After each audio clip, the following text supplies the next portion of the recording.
അമ്മ മെമ്പർ അല്ലെങ്കിൽ cinema industry എന്നുള്ളൊരു മെമ്പർ എന്നുള്ളത് ഇതിൽ ചോദിച്ചോട്ടെ. ഒരു സിനിമ റിലീസ് ചെയ്ത് കഴിഞ്ഞാൽ ഒരു മണിക്കൂറിനുള്ളിൽ റിവ്യൂസിന് ഇത് കിട്ടാൻ വേണ്ടിയിട്ട് റിവ്യൂസിന് നെഗറ്റീവ് അടിച്ചാൽ മാത്രമാണ് ആ റിവ്യൂസ് ഇത് വരുള്ളൂ. അപ്പോൾ അങ്ങനെ പോകുന്ന റിവ്യൂസിന് എഗെയിൻസ്റ്റായിട്ട് ഗവൺമെൻറ്റിന് അല്ലെങ്കിൽ ഒരു ഇൻഡസ്ട്രിയെ നശിപ്പിക്കുന്ന അല്ലെങ്കിൽ വ്യക്തികളെ നശിപ്പിക്കുന്ന അല്ലെങ്കിൽ ഈ പറയുന്ന പല പ്രസ്ഥാനങ്ങളെ നശിപ്പിക്കുന്ന ഈ സോഷ്യൽ മീഡിയ സംഭവത്തിന് ഒരു ലോക്കിടാനായിട്ട് എന്തെങ്കിലും ഗവൺമെൻറ്റിന് പറ്റുമോ? നമുക്ക് ആവിഷ്കാര സ്വാതന്ത്ര്യം ഉണ്ട്.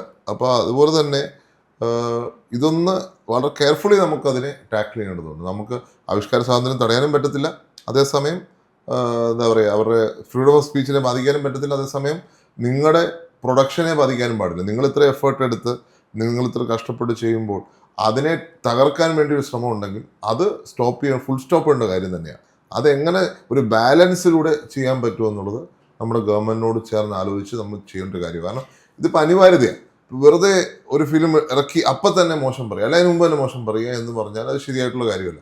അതെങ്ങനെ ചെയ്യാമെന്നുള്ളത് നിങ്ങളും ഗവൺമെൻറ്റിനും കൂടി ചേർന്ന് ആലോചിച്ചു, അല്ലെങ്കിൽ ജനപ്രതിനിധികളും നിങ്ങളും കൂടെ ചേർന്ന് ആലോചിച്ചൊരു ഔട്ട് ഓഫ് ദ ബോക്സ് ഒരു സൊല്യൂഷൻ കൊണ്ടുവരാൻ സാധിക്കുന്നതാണ് ഞാൻ വിശ്വസിക്കുന്നത്. ഒറ്റയ്ക്ക് എനിക്കൊരു കാര്യം അത് പറയാൻ പറ്റില്ല. നമുക്ക് മിനിസ്ട്രിയുടെ മുന്നിൽ നമുക്ക് കൊണ്ടുവരാം. എന്നിട്ട് ചേർന്ന് ആലോചിച്ച് എന്താണ് ഒരു സൊല്യൂഷൻ എന്നുള്ളത് നമുക്ക് ആലോചിക്കേണ്ടി വരും.